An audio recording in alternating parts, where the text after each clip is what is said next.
안녕하세요. 책 읽기 좋은 날입니다. 오늘 소개할 책은 인생에서 버려야 할 것과 붙잡아야 할 것, 버려야 할 것, 남겨야 할 것. 지은이는 베르벨 바르데츠키, 옮긴이는 박재현, 발행은 걷는나무입니다. 나이 들수록 새로운 것에 적응하기 힘들고 더 이상 인생에서 변화가 달갑지 않습니다. 그럼에도 불구하고 앞으로의 인생에서 마주할 변화는 수도 없이 많습니다. 나이 들에 따라 노화는 신체에 적응해야 하고 가장 친했던 친구와 멀어지고 이별을 하고 또 사랑을 합니다. 인간관계 역시 끊임없이 변합니다. 사회적인 변화에 따라 업무 환경이나 주변 환경도 바뀔 것입니다. 변화를 피할 수 있는 사람은 그 누구도 없습니다. 저자는 작은 변화에도 무너지는 사람과 그렇지 않은 사람의 차이는 심리적 유연성에 달려 있다고 말합니다. 그리고 그 유연성을 기르기 위해서는 먼저 자신의 인생에서 버려야 할 것과 남겨야 할 것을 구분해야 한다고 조언합니다. 이 적응력의 기술로 놓아주기와 머무르기를 제시하는데요. 나를 힘들게 하는 것은 내려놓고 강하게 만드는 것은 제대로 움켜쥐라는 것입니다. 변화 앞에서 놓치기 싫어 두 손을 꼭 쥔 채 버티고 있는 것이 정말 그럴 만한 가치가 있는지 돌아봐야 한다는 것이죠. 불안할수록 무언가를 더 움켜쥐게 되겠지만 때로는 놓아주어야 비로소 두 손이 자유로워지는 것입니다. 우리가 새로운 것에 적응하기 힘든 건 능력이 없어서가 아니라 단지 방법을 모르기 때문입니다. 놓아주기와 머무르기를 적절히 활용한다면 변화 앞에서 무력감이나 상실감을 느끼지 않고 새로운 환경에 적응하여 앞으로 나아갈 방향을 찾게 될 것입니다. 자, 그럼 지금부터 잠시 책 속으로 들어가 보겠습니다. 오늘도 책 읽기 좋은 날과 함께 좋은 시간 보내세요. 구독, 좋아요는 사랑입니다.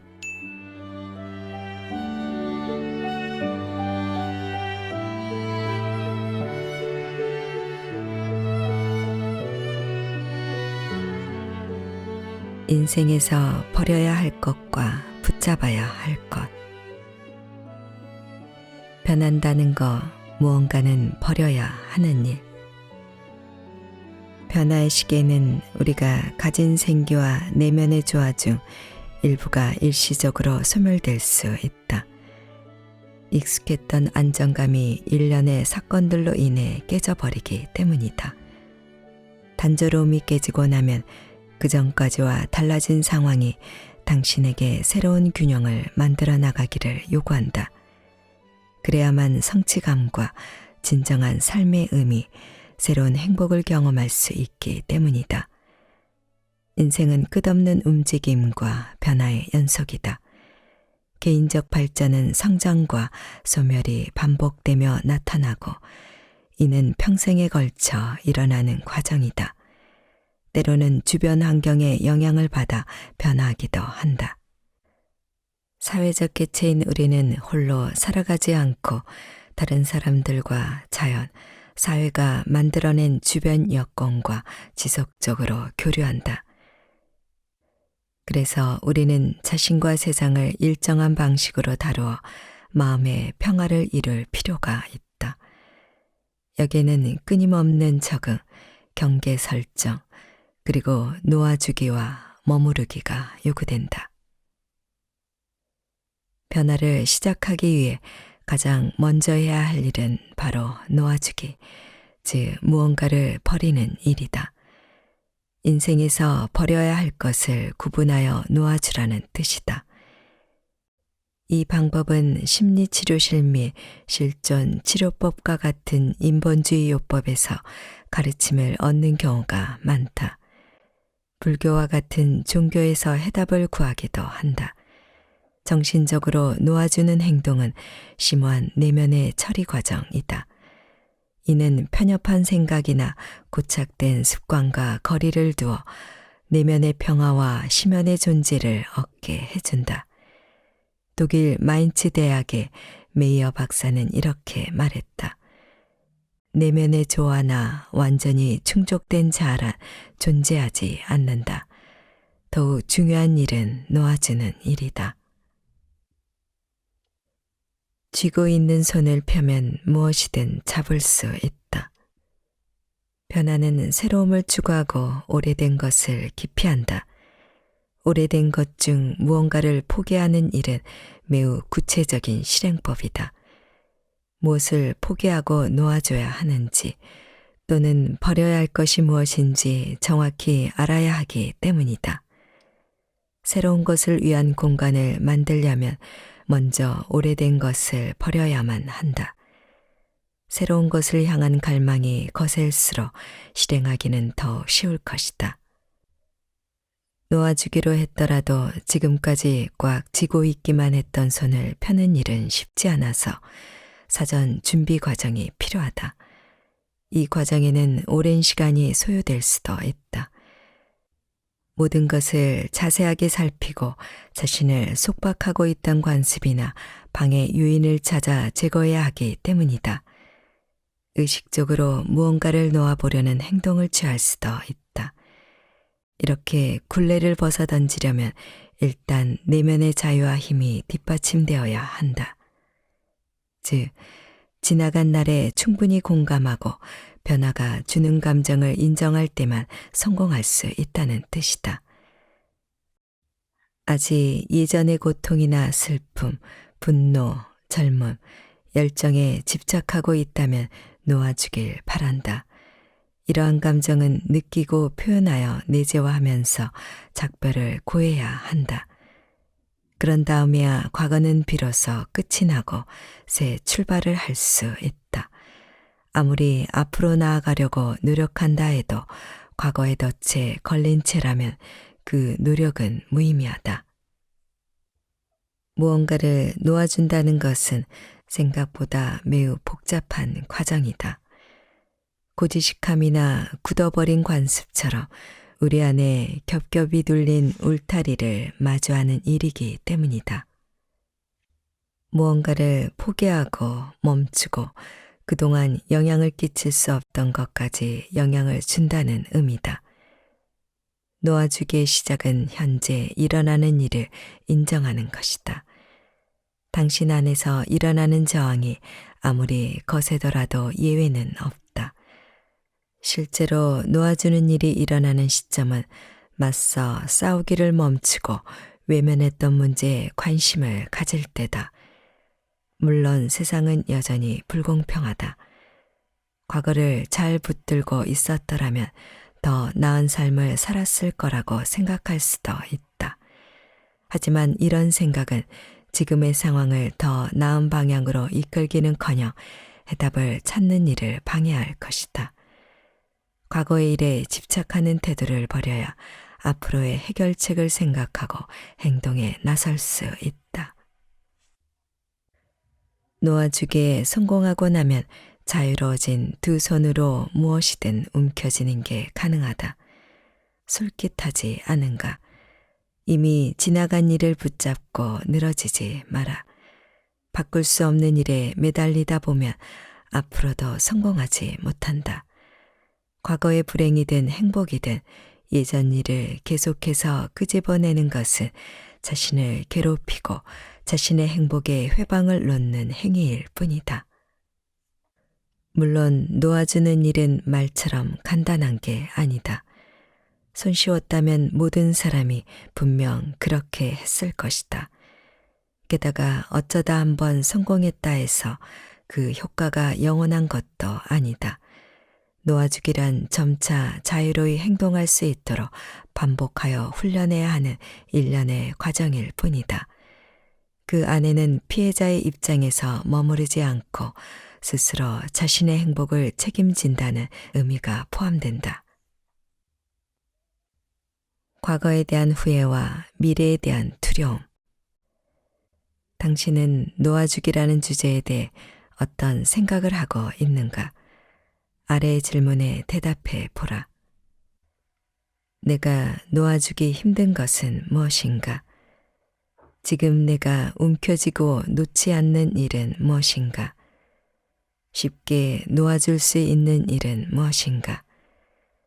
무언가를 놓아주기 위해 충분한 시간을 할애하고 있는가? 확신이 있다면 놓아주기가 쉽지만 그렇지 않은 경우엔 놓아주는 일에 두려움이 생긴다.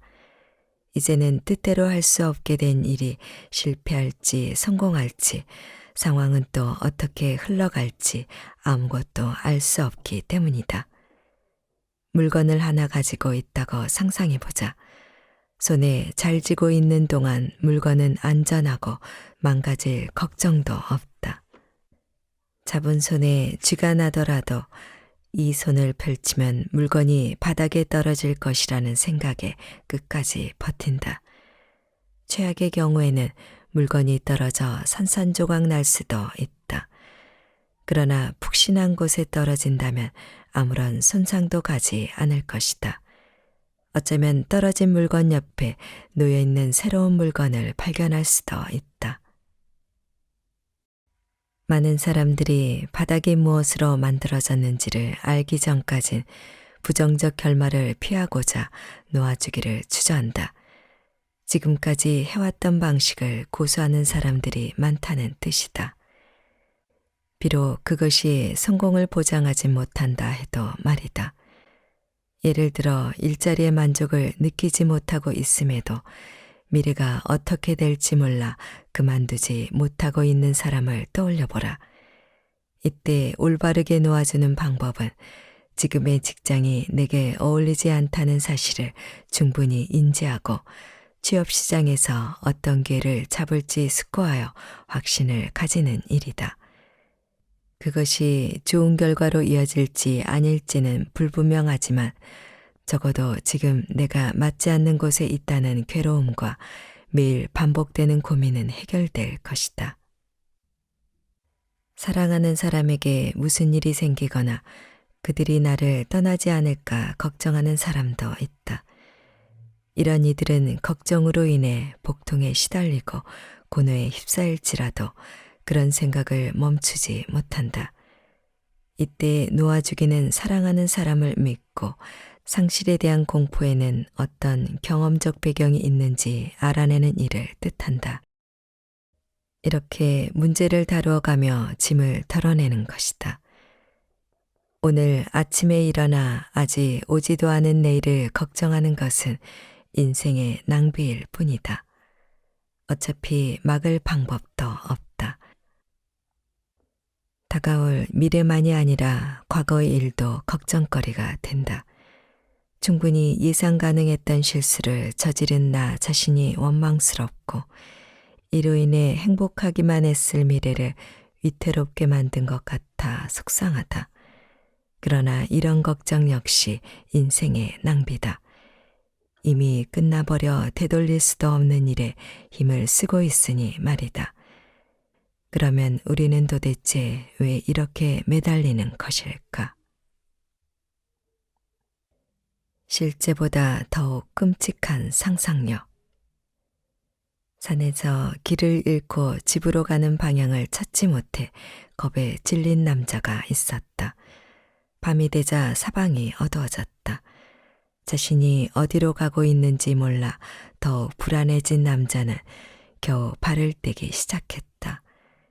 길을 제대로 찾기는커녕 땅속으로 걸어 들어가는 느낌이었다. 어느 순간 중심을 잃고 굴러떨어진 남자는 겨우 나무뿌리 몇 가닥을 붙잡은 채 간신히 매달렸다. 제발 누구든 나 좀 도와줘요. 그는 자신이 믿는 신은 물론 다른 사람들이 믿는 신에게까지 기도를 했다. 알고 있는 모든 기도문을 읊었지만 아무 일도 일어나지 않았다. 밤은 너무나도 추웠고 얼어붙기 시작한 손에선 점점 힘이 빠지는 게 느껴졌다. 다 끝났어. 저 밑에 골짜기는 얼마나 깊을까? 뼈가 다 부서질지도 몰라. 눈물이 쉴 새 없이 흘렀다. 사실 그동안 남자는 온갖 문제투성이에 되는 일 하나 없는 세상을 항상 떠나고 싶어 했다. 지금이 바로 그럴 기회였지만 이제 그는 오히려 살고 싶었다. 그 누구보다 간절하게. 주의는 점점 심해졌고 힘이 다 빠져버린 남자는 붙잡은 손을 놓을 수밖에 없었다. 그때 놀라운 일이 일어났다. 놀랍게도 남자가 바닥에 발을 딛고 일어선 것이다. 하룻밤을 꼬박 매달려 사투를 벌인 골짜기는 고작 20cm 높이였다. 그런데도 남자는 지옥 같은 고통을 겪었다. 그것도 밤새도록. 그날의 두려움은 남자가 놓아주어야 할 것이었다. 그는 그날 밤 자신이 살아나리라고는 생각도 하지 못했다. 바닥에 떨어진 그는 자신이 고작 20cm 높이에 매달려 있었다는 현실을 믿을 수 없었다. 심지어 주위를 둘러보니 가까운 거리에 자신의 집도 있었다. 오 하나님, 저는 실제하지도 않는 위험 때문에 쓸데없이 온갖 신에게 빌어대며 기도문을 읊었군요. 이 이야기는 놓아주기에 대한 두려움이 실제로 일어나는 사건보다 더 끔찍하다는 것을 비유하여 말한다. 어쩌면 당신은 생각하는 것보다 목표에 훨씬 더 가까이 접근해 있을 수도 있다는 뜻이기도 하다. 당신은 놓아주는 일에 대한 두려움 속에서 자신을 지탱해 줄 기반을 의심할 테고 손을 놓는 순간에는 모든 것이 불안할 것이다. 그러나 누구에게나 단단한 기반이 분명 존재한다. 믿어도 좋다. 허나 추락에 저항하거나 싸우지 않아야 한다. 먼저 헌신하며 놓아주어야만 가능하다. 당신을 지탱해 줄 기반은 내면에도 있고 외부에도 있다. 바로 자신의 힘에 대한 믿음과 삶에 대한 확신이다. 외부로 눈을 돌려보면 당신을 지지하는 사람들의 응원과 애정을 볼 수 있을 것이다. 이 두 가지를 언제나 잊지 말고 항상 자신 있게 행동하길 바란다. 어떻게 버리는 동시에 붙잡을 수 있을까? 이제 머무르기에 대해서도 잘 생각해 봐야 한다. 모든 변화가 놓아주기를 통해 이루어지는 것은 아니기에 때때로 우리는 현실화할 수 있는 인생의 이념과 생각, 소망을 구체화하여 고집할 줄 알아야 한다. 앞서 말한 20cm짜리 벼랑 끝에 매달린 남자의 이야기를 떠올려보자. 떨어질 때 살아남으려는 의지로 나무뿌리라도 잡지 않았으면 그는 죽었을지도 모른다.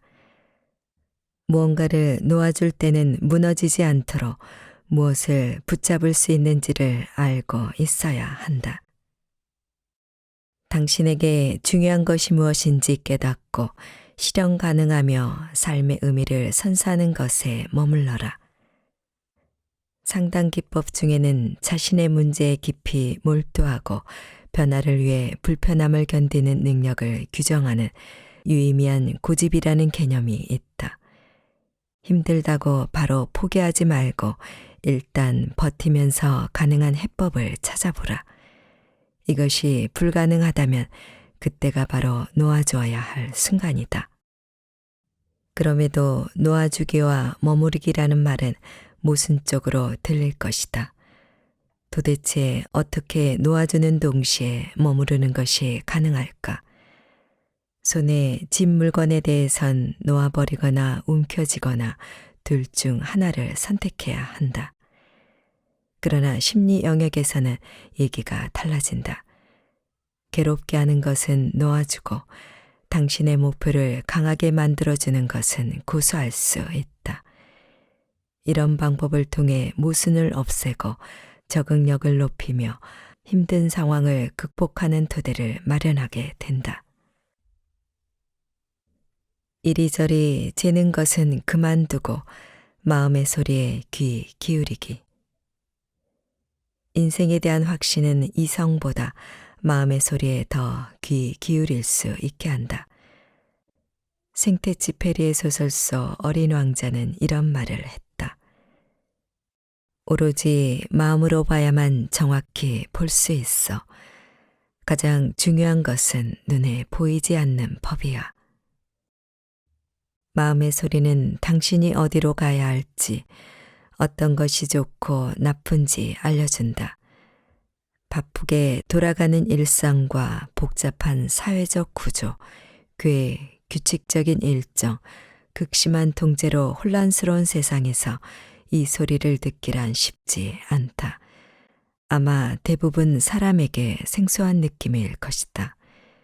정신 차릴 틈도 없이 바쁘게 돌아가는 세상에서 어떻게 하면 마음의 소리를 들을 수 있는 걸까? 대체 마음이란 무엇일까? 마음에 귀를 기울인다는 것은 자신의 충동과 감정, 욕구를 인지한다는 뜻이다. 많은 것이 요구되는 변화의 시기에는 자신에 대한 관계성을 잃지 않는 것이 가장 중요하다. 당신이 깨어 있다면 스스로와 조화를 이루는지를 느낄 수 있다. 이는 만족스럽고 성취감 있는 인생을 사는 데 도움이 된다. 마음을 따르다 보면 끊임없이 자신을 평가하며 비교하는 행위를 멈추게 된다. 상처 주는 사람에게 한계를 긋고 선의를 가진 사람들의 말을 따르는 고요하고 평온한 상태로 누구에게서도 혹은 어디에서도 내몰리지 않고 살아가는 것이 가능해지는 것이다. 이렇게 되려면 타인이 원하는 대로가 아닌 내면의 답을 찾아 내가 되고 싶은 사람이 되어야만 한다. 오직 자신만이 본인은 누구이며 무엇이 필요한지 알고 있다. 이런 지각은 변화를 당신에게 유리한 쪽으로 이끌어 간다. 감정을 억누르는 것은 흡연보다 해롭다. 감정과 충동, 욕구를 존중하지 않으면 마음속에 쌓인 불만이 신체적 반응까지 불러올 수 있다. 나는 심리치료를 진행하며 이런 경우를 자주 봤다. 어떤 환자는 심장이 정신적 부담을 이기지 못하고 불규칙적으로 뛰다가 정상 범위를 아예 벗어나기도 했다. 불규칙한 심장박동처럼 우리 몸이 보내는 신호를 제대로 이해하려고 할 때 우리가 가진 가장 중요한 문제를 발견할 수 있다. 신체적 증상이 변화 시점을 암시하기 때문이다. 끝나버린 사랑, 애정 결핍, 외로움, 불만족, 성취하지 못한 좌절감 같은 문제는 불안한 심정을 표출한다. 너무 심한 압박으로 인해 심장이 스트레스에 대처하는 것이 불가능해진 것일 수도 있는데 심리적 문제가 해결되지 않은 이런 경우에는 약도 큰 도움이 되지 않는다. 그래서 마음의 소리를 듣고 그 메시지를 이해하려고 노력해야 한다. 이를 통해 많은 것을 배울 수 있다. 연구에 따르면 외로움이 흡연보다 더 건강에 해롭다고 한다. 교류가 부족하고 건전한 관계를 맺지 못한 사람의 사망률이 높은 것은 분명하다. 이것만으로도 경고 신호가 되기엔 충분하다. 고립된 상태를 벗어나 동호회나 도보여행 그룹에도 참여하려 노력하라. 노래하는 걸 좋아하면 합창단에, 창의적 활동을 선호한다면 미술 수업에 참여할 수도 있다. 가능성은 언제나 열려 있다. 중요한 점은 다양한 가능성을 이용할 줄 알아야 한다는 것이다. 그러나 인간관계가 힘들어 스스로 숨어버린 사람에게는 이런 조언도 별 도움이 되지 못한다.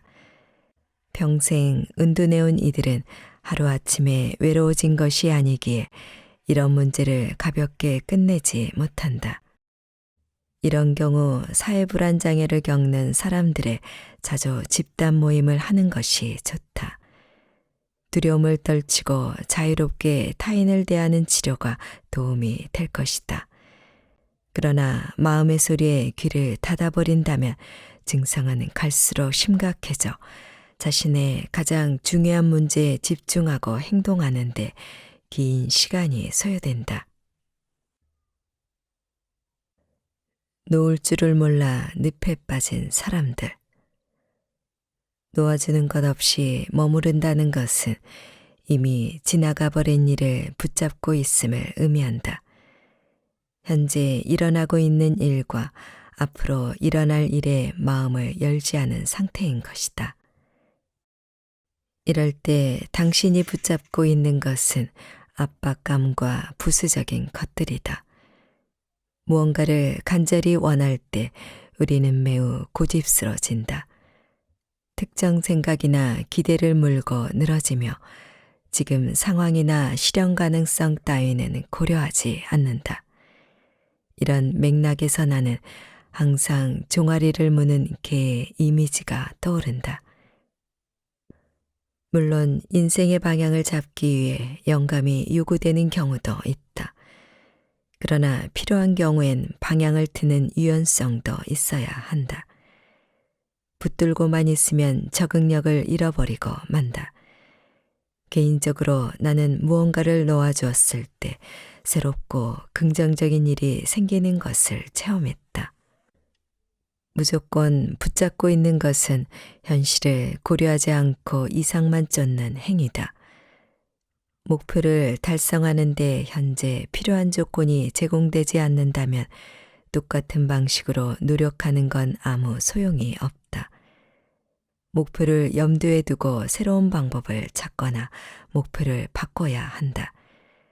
여러 장애물이 있는 미궁 속에서도 중심을 잃지 않는 훈련을 우리는 이미 하지 않았는가? 불리한 처지에서도 새로운 길을 찾으려 계속해서 노력한다면 새로운 해결책을 찾게 될 것이다. 삶의 환경이 당신의 바람과 다른 경우에도 생각을 바꾸고 놓아줄 수 있어야 한다. 목표나 계획을 수정한다고 해서 자신의 본질이 바뀌는 것은 아니다. 당신은 여전히 대항하여 싸우는 힘이 있고 변화를 주도할 수 있다. 그러나 실현 불가능한 이상을 붙들고 산다면 눈앞에 보이는 것은 불행뿐이다. 나는 섭식장애를 앓는 여성들이 5kg을 감량하지 못해 우울해하는 하소연을 매번 듣는다. 그들을 설득할 수 있는 것은 살이 조금 더 빠진 것 같은데요 라는 대답 외엔 없다. 원하는 목표 체중에 도달할 때까지 그들의 하소연은 끝나지 않는다. 그들은 오로지 날씬해진 미래의 모습만을 그리며 그 희망에 매달려 살아간다. 만약 이들이 영원히 5kg을 감량하지 못한다면 어떻게 될까? 인간은 더 나은 직업, 이상적인 반려자, 만족스러운 관계, 영원한 행복, 복권 당첨 등 수많은 희망을 품고 산다. 그러면서 자신의 인생이 지금보다 행복하고 완벽해질 거라는 환상에 빠져 있다. 앞서 얘기한 종아리를 물고 늘어지는 개처럼 그들은 이런 희망을 놓지 못하고 그것만으론 아무 소용이 없음을 깨달은 뒤에도 어떻게든 될 거야라는 그릇된 기대를 버리지 못한다. 그러나 현실은 변하지 않기 때문에 스스로 행동에 나서야 한다. 무슨 일이 어떻게든 일어나겠지만 그 결과가 당신의 바람 그대로일지는 아무도 모른다. 많은 사람들이 이렇게 헛된 희망 탓에 변화를 마주할 노력은 하지 않으면서 꼭 놓아주는 것처럼 행동한다. 붙들고만 있는 손에는 언젠가 경련이 온다. 인도의 시골 지역에서는 원숭이를 잡는 기발한 방법이 있다. 격자형 나무 상자를 만들어 그 안에 바나나를 보이게 매달아 둔다. 상자에는 원숭이의 팔 하나에 꼭 맞는 구멍이 나 있다. 바나나를 발견한 원숭이는 구멍 안으로 손을 뻗어 바나나를 꺼내려 하지만 바나나를 움켜쥐고 나면 구멍을 통과할 수 없게 되어버린다. 재미있는 점은 원숭이가 바나나 없이는 자리를 떠나지 않으려 하기 때문에 결국은 포획꾼들에게 잡히고 만다는 사실이다. 바나나를 가져가려던 원래 목적을 놓아버렸다면 자신의 목숨을 구했을 테지만 원숭이는 그렇게 하지 않았다. 이 이야기는 맹목적으로 붙잡고 있는 것이 해가 될 수 있다는 사실을 보여준다. 우리에게도 원숭이의 바나나처럼 절대 놓치고 싶지 않아 움켜쥐고 있는 많은 것들이 있다. 신체 내 근육 중 가장 깊은 곳까지 긴장이 계속될 경우 우리 몸에는 반사성 경련이 온다. 그렇게 움켜쥐고만 있다 보면 결국 손에도 경련이 올 것이다. 꽉 움켜쥔 주먹이 과연 언제까지 버틸 수 있을 것 같은가. 경련이 오면 얻는 것보다 잃는 것이 훨씬 많다. 그러니 놓아줄 건 놓아주고 생각을 바꿔보자. 바나나를 놓아주는 대신 구멍을 통해 먹이를 얻을 다른 방법을 찾아보자는 뜻이다. 아니면 자신의 생명과 자유라는 더 중요한 목표를 위해 바나나를 완전히 포기할 수도 있다. 원숭이와 바나나 이야기는 놓아주기와 머무르기의 원칙을 비유적으로 나타낸다. 당신이 선택한 방식이 성공적이지 않다면 일단은 목표 달성을 단념하는 편이 좋다. 이는 바나나를 포기한다기보다는 어떻게 해야 최종적으로 목표를 성공적으로 달성할지 숙고하는 것에 가깝다. 구상을 유지하면서 거추장스럽고 효과 없는 전략은 포기한다. 최악의 경우엔 계획 자체를 백지화하고 새로운 것을 수립해야 할 수도 있지만 그렇다 해도 실패한 계획이 아니라 방식을 바꿀 뿐이라는 사실을 기억하라. 이는 대개 더 큰 성공과 만족으로 이어진다. 초조해하지 마라. 인생은 이제 시작이다. 우리는 아직 무엇을 모두 놓아줘야 할지 구체적으로 어떤 목표를 정하고 또 어떤 장애물을 극복할지 정확히 알지 못한다. 방향이야 명확하지만 실질적인 이행은 아니다. 변화가 성공적으로 끝나려면 아직 멀었기에 해결책과 방법을 찾아 새로운 상황에 신중히 접근해야 한다. 주어진 여건에 관해 심사숙고함으로써 최소한 부분적으로 그것을 받아들이거나 이해할 수도 있다. 이렇게 우리는 점차 새로운 것에 대한 저항을 단념해 가고 있다. 이런 시기에는 나쁜 길에 들어서거나 착각하여 일에 차질이 생기는 상황을 항상 염두에 두어야 한다. 그런 상황이 벌어지면 두 번째 저항 단계로 다시 돌아갈 것이 분명하기 때문이다. 상태를 고수하며 머무르는 데 성공한다면 해결책 위주의 새로운 방식을 깨달을 것이다. 그리고 새로운 것에 관한 부정적 생각과 싸우는 일은 많은 에너지를 소비하고 인생의 즐거움을 과도히 제한한다는 사실도 인지하게 된다. 장애물을 길에서 몰아내는 것에 치중하지 말고 제거하거나 잘 다루는 법을 익히도록 자신을 독려해야 한다. 지금이 바로 새로운 행동 양식을 시험하고 지속 가능한 경험을 얻어야 할 때다. 먼저 당신은 어떤 목표를 추구하고 있고 그것을 달성하는 데는 구체적으로 어떤 과정이 필요한지 자문해 보라. 지금 나의 목표는 무엇인가? 나는 어느 방향으로 가고자 하는가? 나는 내면적으로 무엇을 바꿔야 하는가? 나를 위해 스스로 할 수 있는 일은 무엇인가? 나에게 중요한 것은 무엇인가?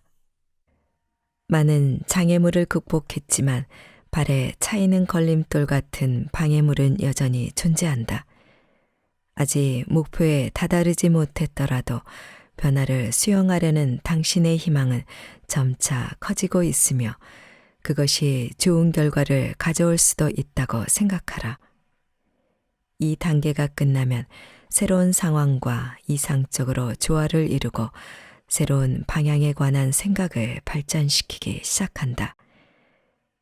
이때 같은 경험을 공유한 사람들이 보내는 지지와 격려는 힘이 되어줄 것이다. 그런 사람을 찾아보자. 개인적으로 그들을 만날 수도 있고 책이나 영상, 강의나 상담 그룹 활동에서도 발견할 수 있다. 지금까지 잘해왔고 앞으로도 잘할 것이다. 앞으로도 여전히 가파른 인생이 계속될 테지만 상황은 꾸준히 앞으로 나아가고 있다. 점차 상황을 받아들이고 새로운 행동을 활동 역량에 융합할수록 당신은 내면이 변하고 성장하며 보다 유능해지기 시작할 것이다. 원래 빛이란 터널 끝에 다다라서야 보게 되는 법이다. 베레나 카스트의 말처럼 우리의 경험은 이때 넓어진다.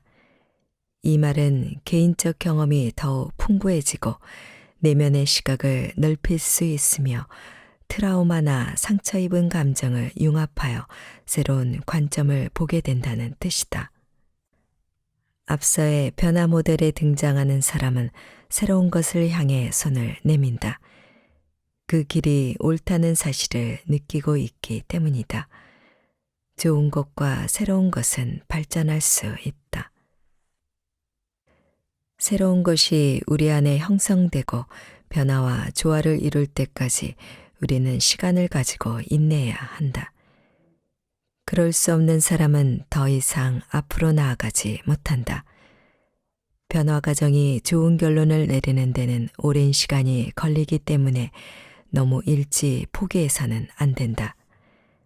아니면 과거로 돌아가 새로운 인생을 시작할 생각조차 하지 않는 방법도 있다. 그 이유는 자신을 불신하고 변화를 마주할 용기를 가지기보다는 손에 쥐고 있는 것을 놓지 않은 채 안정감에 취해 있고 싶기 때문일 것이다. 이런 상황은 의존적 관계에서 많이 발견되곤 하는데 이는 파탄이 난 관계를 유지하는 편이 미지의 세계로 뛰어드는 것보다 덜 무섭다고 느끼기 때문이다. 때때로 변화에 드는 비용이 변하지 않는 경우보다 턱없이 높다면 적절한 시기를 기다리는 것이 옳은 일일 수도 있다. 최악의 경우는 스스로 과거에 매몰되어 있거나 결코 도달하지 못할 허황된 미래를 꿈꿀 때다. 이미 많은 것이 달라졌다. 변화 과정을 잘 지나왔다면 당신은 이미 다른 곳에 도착해 있을 것이다. 이곳은 출발한 지점과는 다른 곳이다. 당신은 다시 내면과 조화를 이루었고 새로운 가능성과 발상이 샘솟는 자신을 발견할 것이다. 변화 모델 속의 사람은 출구 쪽에 당당하게 서서 당신이 지나온 길을 돌아본다. 이전과 다른 변화 상황 및 도전적인 사건의 도발을 수용하고 힘을 얻었다는 것은 자부심을 느낄 만한 이름으로 성공을 존중하고 소중히 여김으로써 기념해야 한다. 결과적으로는 그 과정에서 이득을 볼 것이다. 위쪽으로 올랐다는 사실이 영원한 성공을 이뤄냈다는 뜻은 아니다. 그렇다. 인생은 우리를 새로운 변화 과정에 밀어넣는 또 다른 사건에 휘말리게 만들 수 있다. 그러나 이미 많은 것이 달라졌으니 당신은 이제 좀 더 안전하고 위험에 대비하는 자세로 임할 수 있을 것이다. 사건의 의미에 대해 깊이 생각하기 시작하면 전에는 알지 못했던 진정한 의미를 이해할 수 있고 이후에는 인생의 새로운 우선순위를 부여할 수 있다. 이런 의미에서 스위스의 소설가이자 극작가인 막스 프리슈는 이런 말을 남겼다. 위기는 생산적인 상태를 만들어낸다. 우리는 단지 그 재난의 씁쓸한 뒷맛만 보면 된다. 다음은 성공적인 변화를 이루기 위한 마음가짐과 이에 따른 긍정적인 결과를 정리한 문장이다. 당신도 올바른 길을 걷고 있는지 자문해 보라. 인생의 위기는 우리를 무관심에서 벗어나게 한다. 위기는 자신이 아직 한계에 도달하지 않았다는 사실을 깨닫게 해준다. 상실과 변화는 모두 인생의 한 부분이다. 이런 통찰력은 상처를 치유하는 데 도움을 주고 다시 실패하더라도 계속 살아갈 수 있는 용기를 준다. 어려운 일을 극복한 경험은 자긍심을 높인다. 위기 속에도 긍정적 면이 있을 가능성을 인식한다. 우리는 인생의 의미에 대해 반드시 생각해 봐야 한다. 그렇게 함으로써 다른 사람을 더 받아들이고 비폭력적으로 소통하거나 건강관리에 힘쓰는 등 인생의 우선순위를 정할 수 있다. 변화에 성공하면 개인의 근본을 이루는 저변이 확대된다. 성장할 수 있고 모욕을 극복해 나갈 수 있다는 뜻이다. 위협을 극복하여 트라우마 및 상처 입은 감정을 융합할 기회를 제공한다.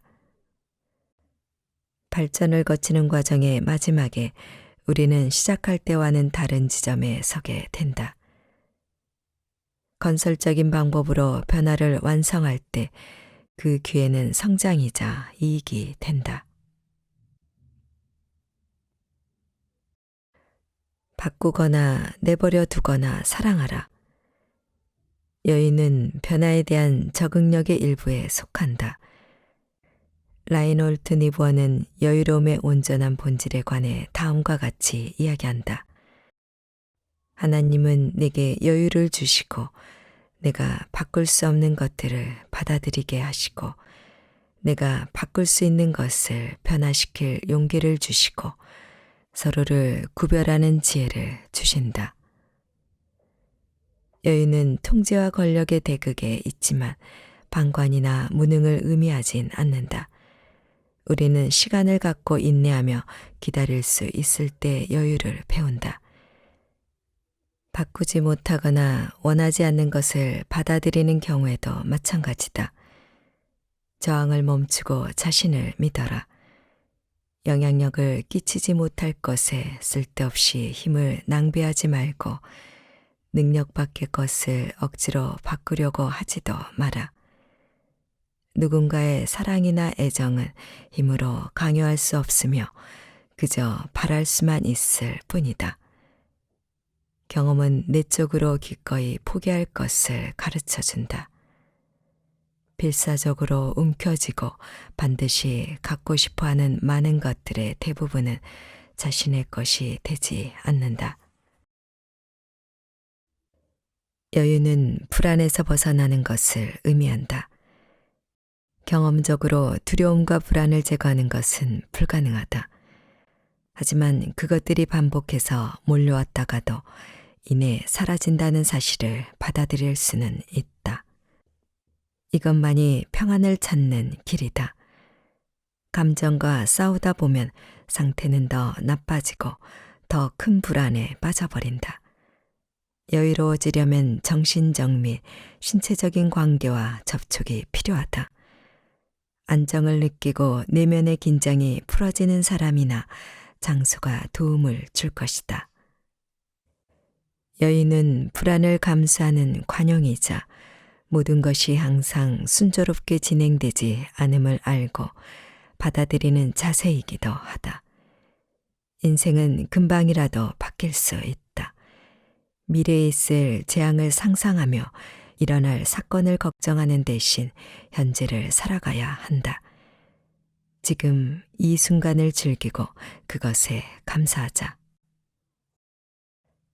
바꿀 수 있는 것을 바꾸는 용기는 새로운 일을 시작하는 데 필요한 여유의 또 다른 부분이다. 남편과 헤어지고 직장을 그만두거나 새 집을 찾을 때, 자신의 의견을 터놓고 말할 때 등의 순간에는 용기가 필요하다. 이 모든 것은 근본적인 변화를 가져올 수 있는데 그 끝이 어떤 방향으로 향할지는 아무도 모른다. 이런 일은 위험을 감수하는 용기를 필요로 하는 동시에 성공이나 이득을 얻을 기회도 함께 가져다 준다. 마지막으로 지혜가 필요하다. 영향을 줄 수 있기에 머물러야 할 지점이 있는가 하면 더는 할 수 있는 일이 없을 때 올바르게 놓아주는 지점이 있다. 어느 시점에서 우리의 노력이 가치가 있는지 결정하려면 지혜가 필요하다. 결정을 내리는 일이 그리 쉽지는 않을 것이다. 꿈이 너무나 원대한 나머지 억지를 부리는 경우가 얼마나 많은가. 하지만 이런 마음만으로는 목표를 성취할 수 없다. 객관적으로 자신과 상황을 바라보라. 원하는 것을 이루려 할 때 저항과 장애물이 버겁게 느껴진다면 놓아주는 편이 낫다. 여유로움에 다다르려면 무엇이 그것에 방해가 되는지, 여유로워지기 위해선 무엇을 놓아야 하는지 자문해 봐야 한다. 이때 자신의 능력이 부족하거나 모든 것을 잃을 수 있다는 두려움이 밀려오기도 한다. 여유는 확신이 전제되어야 하며 어떤 형태로든 다가올 사건을 수용해야 한다. 사회적 관계의 범위가 한계 이상으로 넓어진다면 때로는 감정을 끊어내는 것도 내면에 단단한 기반이 형성되게끔 돕는다. 이때 당신의 내면은 더욱 쉽게 놓아줄 수 있는 토대가 된다. 명상 또한 도움이 될 수 있다. 여유와 용기, 지혜는 격변을 건설적으로 다루는데 신뢰할 만한 근거가 되어줄 것이다. 그러니 바꾸거나 내버려 두거나 사랑하라.